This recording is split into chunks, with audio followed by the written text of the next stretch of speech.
যাক, এতদিন পরে মেয়েটা তার দাদাকে ফিরে পেল। কিন্তু আমার অপরাধ বোধ যে আরো বেড়ে গেছে ঠাকুমা। কেন ভাই, তুই তো ভালো কাজই করেছিস। কিন্তু আমি তো নিজেকে কিছুতেই ক্ষমা করতে পারছি না ঠাকুমা। আমি তো ভুলতে পারছি না যে শুধুমাত্র আমার জন্য শিখাদের সংসারটা ভেঙে তছনছ হয়ে গেছে।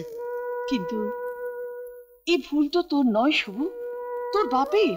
হ্যাঁ হ্যাঁ ঠাকুমা, বিবেককে বোঝানোর জন্য এরকম অনেক যুক্তি খাড়া করে চলে, কিন্তু আমি তো নাবালক নই ঠাকুমা। বাবার সঙ্গে ঝগড়া করে আমি তোমাকে নিয়ে কলকাতায় চলে এলাম, কিন্তু তবুও সেদিন রাতে আমি শিখার বাড়িতে যেতে পারিনি। আমি গিয়ে বলতে পারিনি আমি পাত্র, আমি বলতে পারিনি আমি সুব্রত বোস, আমি শিখাকে বিয়ে করব। সে রাতে তোর সব কথা মনে নেই শুভু? তোর বাবা তোকে কি বলে সেদিন ফেরত পাঠিয়েছিল? মনে আছে ঠাকুমা, বাবা বলেছিল পাত্রী মারা গেছে, কিন্তু তার পরের দিনই তো আমি জেনেছিলাম। তখন কেন যায়নি ঠাকুমা? যা হয়ে গেছে তাই নিয়ে মন খারাপ করতে হবে না ভাই। তুই যা করেছিস তাই বা কটা ছেলে করতে পারে? এখনো করার অনেক কিছু বাকি আছে ঠাকুমা। আমি একবার বাবার সঙ্গে দেখা করতে চাই। কেন ভাই? আমি শিখাকে বিয়ে করতে চাই। হোয়াট? তুমি সেই কানা মেয়েটাকে বিয়ে করবে? হ্যাঁ। কিছুতেই না, আমি ওই মেয়েকে পুত্রবধূ বলে কোনোদিনই স্বীকার করে নেব না। তাহলে আমাকে অস্বীকার করবেন তো? আমি ওই মেয়েকেই বিয়ে করব। হঠাৎ তোমার এত করুণার উদ্বেগ হলো কেন, জানতে পারি? নিশ্চয়ই পারেন। আমি শিখাকে করুণা করছি না বাবা, আমি শুধু পিতৃসত্য পালন করছি। কি বললে? আপনি ওই মেয়েটার সঙ্গে আমার বিয়ে দেবেন বলে নগদ 25,000 টাকা নিয়েছিলেন। মিথ্যে কথা। নিজের বুকে হাত থেকে বলতে পারবেন বাবা যে কথাটা মিথ্যে? বোনের বিয়ে দেবার জন্যে শিখার দাদা সর্বশান্ত হয়েছেন। আপনি যদি টাকাটা নাই নিয়ে থাকেন তাহলে অমর বাবুরা পথের ভিখিরি হলেন কেন? তোমাকে এসব কথা কে বলেছে? নিবারণ ঘটক। ও, তাহলে তুমি সব জেনেই এসেছো? হ্যাঁ, আর এবার আপনার মতামত জানতে চাই। তুমি আমার মতামত আগেই জেনেছো, আমি এই ব্যাপারে নেই। ঠিক আছে, শোনো, বিয়ের পর কিন্তু তুমি বউ নিয়ে এই বাড়িতে আসতে পারবে না। আপনি ভাবলেন কি করে যে এর পরও আমি এ বাড়িতে আসবো? তবে ঠাকুমা এখনো বেঁচে আছে, আর এই যেসব সম্পত্তি নিয়ে আপনার এত গর্ব, তা সবই ঠাকুমার, আপনার নয়।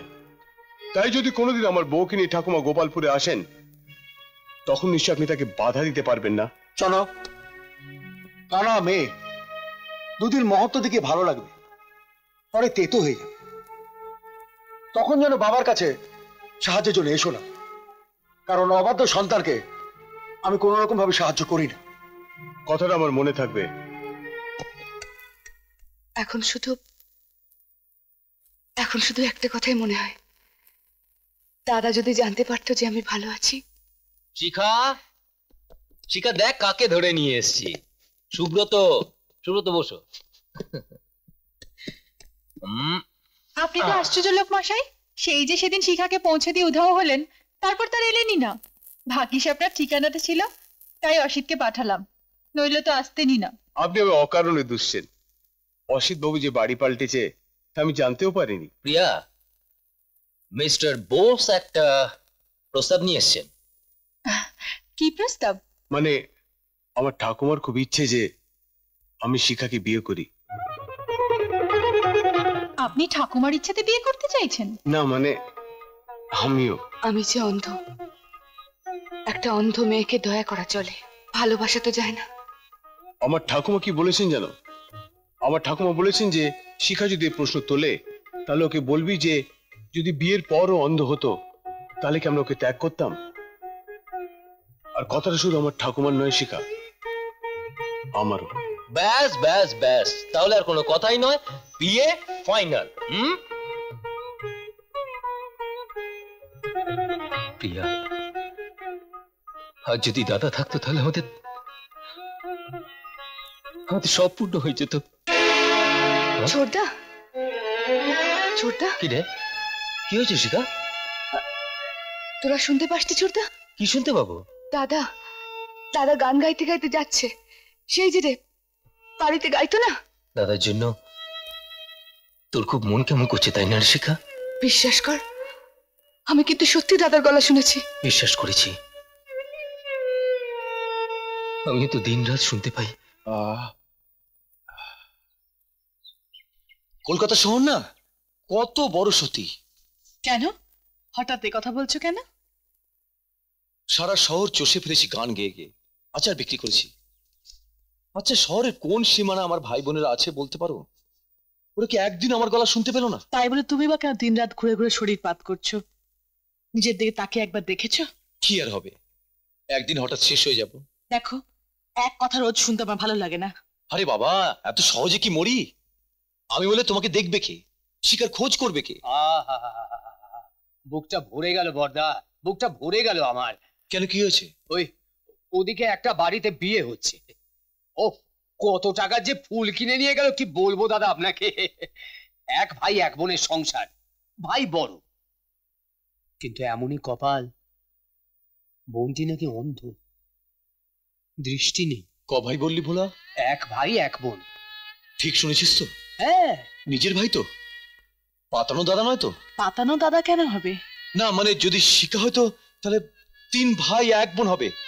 আমি নয় নেই তবু। না দাদা, এক ভাই এক বোনই হবে। আর তাছাড়া খুব বড় লোক, গাড়ির একেবারে ভিড় লেগে গেছে। আমাকে একবার নিয়ে যাবি ভোলা? তুমি ওখানে গিয়ে কি করবে? চুপি চুপি আড়াল থেকে বিয়েটা দেখবো আর দুধের স্বাদ ঘুলে মেটাবো। না, তোমাকে যেতে হবে না, বড় লোকের ব্যাপার। শেষে যদি কাঙাল বলে তাড়িয়ে দেয় তখন কি করবে? কাঙালি বলবে? বলুক, আমি তো সত্যি কাঙাল সতী, একটু ভালোবাসার কাঙাল, একটু সুখের সংসারের কাঙাল।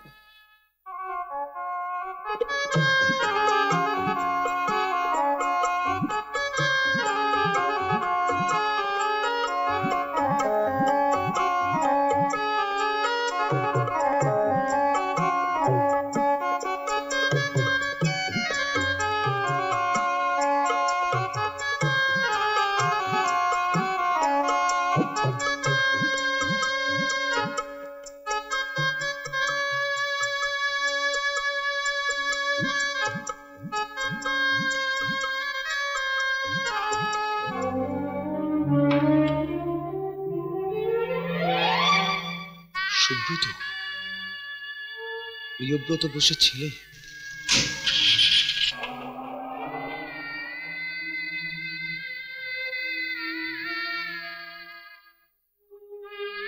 সতী, সতী, সতী, সতী, পেয়েছি, খুঁজে পেয়েছি। কি খুঁজে পেয়েছো? আমার শিখাকে, শীতিতে সিঁদুর, মাথায় ঘোমটা, বড়ের সঙ্গে গাড়িতে গিয়ে উঠলো। তুমি ঠিক দেখেছো? না না, শিখা শিখা করে পাগল হয়ে গেছো। কাকে দেখতে কাকে দেখেছো? না না, আমি ঠিক দেখেছি। দেখেছো তো ডাকলে না কেন? কেমন যেন অবশ হয়ে গেলাম। শিখার বরকে দেখি না, আমার গলার স্বরটা বন্ধ হয়ে গেল। শিখার বরকে তুমি চিনতে পেরেছো? হ্যাঁ গো, প্রিয়ব্রত বসে ছেলে সুব্রত। জানো জানো, আমার না সর্বশান্ত হওয়াটা সার্থক হলো। কিন্তু যোগাযোগটা কে করলো? কে আবার করবে? আমার মেজো ভাই অজিত। যাক, অজিতের উপর আমার আর কোনো রাগ নেই, কোনো অভিমান নেই। বড়লোকের মেয়েকে বিয়ে করেছে বলি তো ও শিখার বিয়েটা দিতে পারলো। খুব ভালো করেছে অজিত, খুব ভালো করেছে। ভেঙে পড়েছে? আগে হ্যাঁ, একেবারে গুরু হয়ে গেছে। আগে 6 তলার গাঁথনি তোলা হয়নি।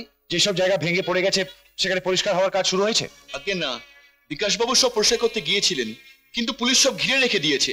বিকাশবাবু কোথায়? থানায় এজাহার দিতে গেছেন। ঠিক আছে, ইঞ্জিনিয়ার সাহেব এলে বলবেন আমার সাথে বাড়িতে দেখা করতে। আর হ্যাঁ, সব সাইটে যেন কাজ বন্ধ থাকে। আমি থানায় যাচ্ছি, ওখানে গিয়ে আমি সব মাল নিচে টেস্ট করাবো। Okay sir.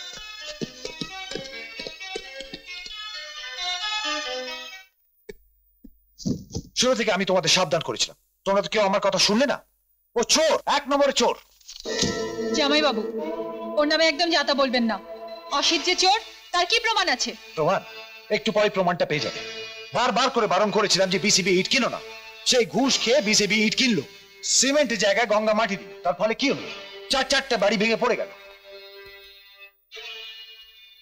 কারো পৌষ মাস, কারো সর্বনাশ। ঘুষের টাকা নিয়ে ঘটা করে বোনের বিয়ে দিল। ভাগ্যিস বাড়ি তৈরি হওয়ার আগেই ঘটনাটা ঘটে গেল, না হলে আমার সঙ্গে তোমাদের জেলে যেতে হতো। আপনি কি করছিলেন? আপনি বাধা দেননি কেন? আমার বাধা শুনতে আসি? না শুনলে দিদিকে তো জানাতে পারতেন। তোমার দিদিকে আমি জানিয়েছিলাম, তখন তোমার দিদি আমার কথা গায়ে মাখলেন না। এবার আমার কি, তোমরা ফল ভোগ করো। লোকসানের টাকাটা তো তোমাদেরই গুনতে হবে।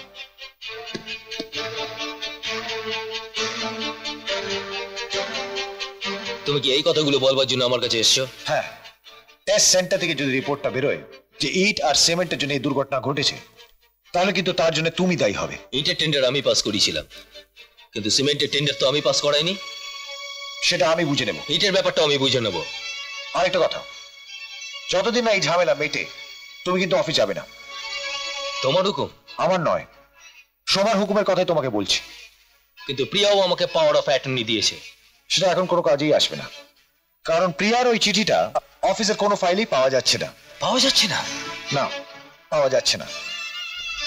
আর এই ব্যাপারে তুমি আমার কাছে সাহায্য চাইতে এসো না, কারণ কোনো ঘুষখোর লোক আমাদের কোম্পানিতে থাকুক, সেটা আমি চাই না। আমি ঘুষ খেয়েছি? নিশ্চয়ই তুমি ঘুষ না খেলে গভর্নমেন্ট ইট বাতিল করে বিসিবি ব্রিক্সকে অর্ডার দাও কেন? কিন্তু মেজদা, আমি মেজদা বলে আমাকে আর টলাতে পারবে না। যা ভবিতব্য তাই হবে।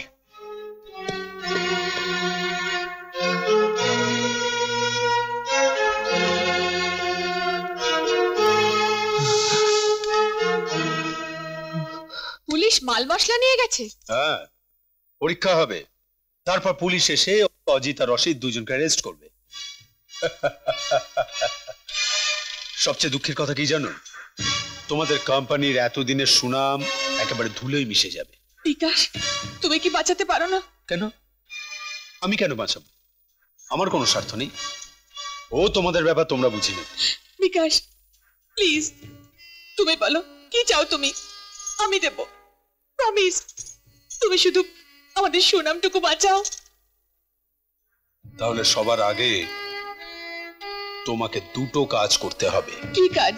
প্রথম কাজ, বিসিবির চেকটা অজিতকে দিয়ে সাইন করিয়ে দিতে হবে। আর দ্বিতীয় কাজ, বলতে হবে যে বিসিবির সাবস্ট্যান্ডার্ড ইটগুলো সাপ্লাই করবার কথা অসিত বলেছিল। বিকাশ, তাতে অসিতের কি বিপদ হবে ভেবে দেখেছো? অসিত তো তোমার স্বামী নয়, অজিত তোমার স্বামী। তাকে বাঁচানোর দায়িত্ব আমি নেব। তোমার পরের শর্তটা বলো।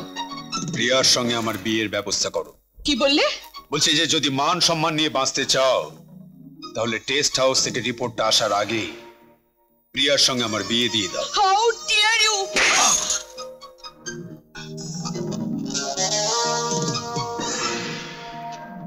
তোমার শর্তগুলো আমি শুনেছি, আর তার জবাবও তুমি পেয়ে গেছো। Now you get out. দুটো চড় আমাকে হজম করতে হলো সোমা।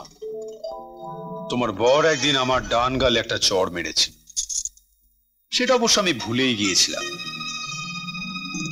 কিন্তু তোমার মারা বাঁ গালের চড়টা আমাকে সব কিছু মনে করিয়ে দিল।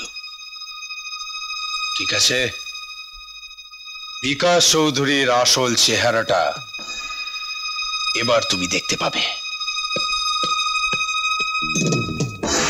বলিস কি রে, শিখার চোখ ঠিক হয়ে যাবে? হ্যাঁ ঠাকুমা, সব পরীক্ষা করে দেখা গেছে যে ওর মাথায় আঘাত লাগার জন্য ওর চোখের ভেতরে একটা ঘায়ের মতন হয়ে গেছে, আর তাই ও দেখতে পাচ্ছে না। ঘা হয়েছে? হ্যাঁ রে, ওষুধপত্র সব দিয়েছে তো? না, শিখাকে আজই একটা নার্সিং হোমে ভর্তি করতে হবে।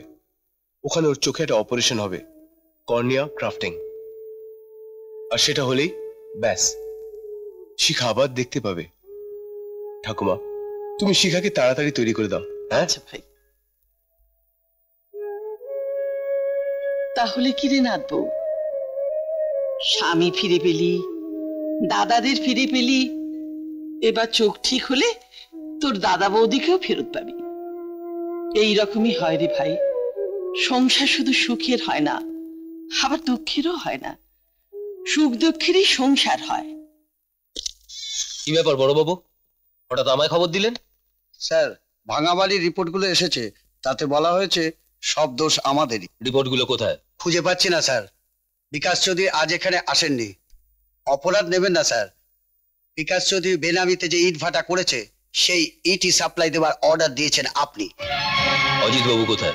তাকেও তো খুঁজে পাচ্ছি না স্যার।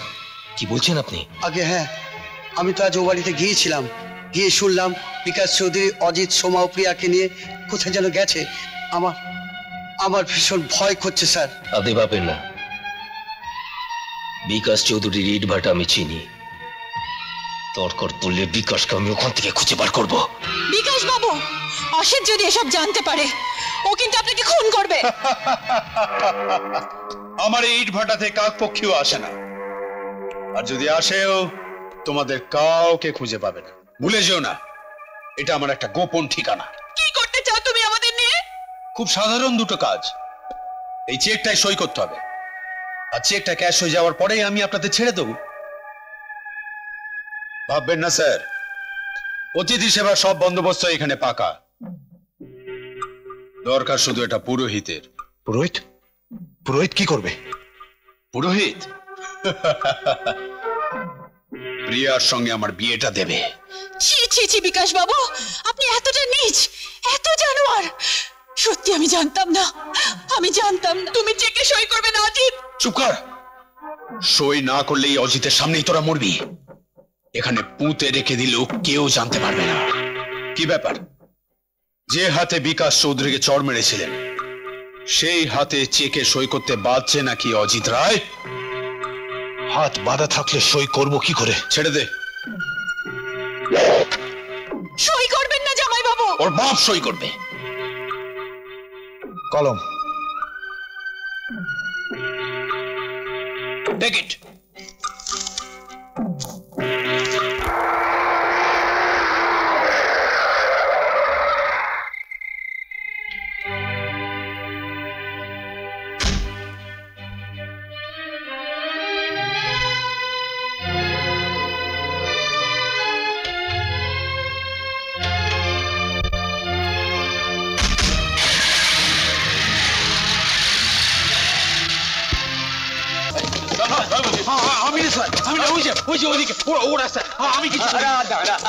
বলে কোনো লাভ নেই খোকা, যা বলার আদালতে গিয়ে বলবি।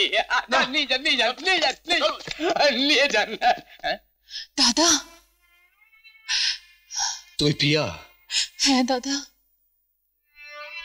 তুমি বুঝি অজিতের বউ? হ্যাঁ দাদা। অজিতের উপর আমার আর কোনো রাগ নেই। ও শিখার বিয়েটা দিয়েছে, এতেই আমি খুশি। আমি নই দাদা, আমি নই। শিখার বিয়ে অসিত দিয়েছে। অসিত? তুমি আমায় ক্ষমা করো দাদা, ক্ষমা করো। দূর, আমার আর কারোর উপর রাগ নেই রে। হ্যাঁ রে, কিন্তু সে বাদরটা গেল কোথায় রে? হ্যাঁ,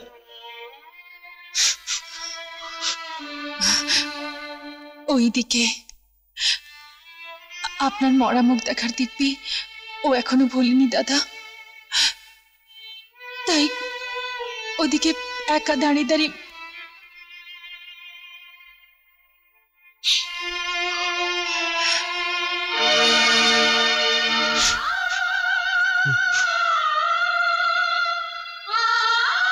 হাত নাবা মাদর।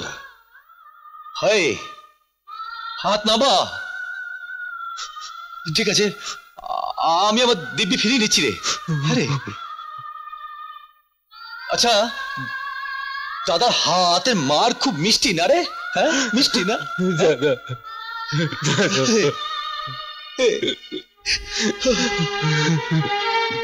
দাদা, শিখার চোখ অপারেশন হয়ে গেছে, ও আবার দেখতে পাবে। সত্যি? সত্যি? হ্যাঁ সত্যি দাদা। আর ওই যে 25,000 টাকা, সেটা সুদ সমেত মৃত্যুমশাইকে ফেরত দেওয়া হয়েছে। শহর দাগ আমার খুব হয়ে গেছে রে। আর নয়, আর নয়, চল আমরা গায়ে ফিরে যাই। চল, সেই ভালো, আমরা সবাই গ্রামে ফিরে যাই।